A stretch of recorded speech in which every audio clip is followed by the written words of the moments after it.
అస్సలాముఅలైకుం friends, బాగుండాలి friends. మీరు బాగుండాలి మనసుకు దువా చేస్తున్నాను. ఈ రోజు నేను పుదీనా పచ్చడి చేయాలనుకున్నాను ఫ్రెండ్స్.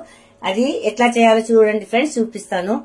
మిరపకాయలు, ఒక పుదీనా కట్ట, 2 టమాటాలు, ఒక 2 ఎర్రగడ్డలు, చింతపండు, జీలకర్ర, ధనియాలు, ఇదంతా ఫ్రై చేసుకుని చట్నీ ఎలా చేయాలో చూపిస్తాను చూడండి ఫ్రెండ్స్. ఒక 2 స్పూన్లు ఆయిల్ వేసుకోవాలి. మిరపకాయలు,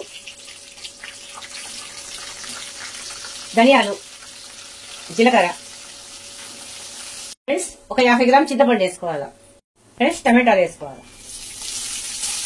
కొత్తిమీర కూడా వేసుకోవాలా, ఎర్రగడ్డలు కూడా వేసుకోవాలా. అన్ని ఫ్రై చేయాలా. ఒక 1/2 గ్లాసు వాటర్ వేయాలా. ఈ 4 తెల్ల ఉల్లిపాయలు వేసుకోవాలా. ఒక్క రవ్వ బెల్లం వేసుకోవాలా. ఒక్క రవ్వ ఇంగువ వేసుకోవాలా.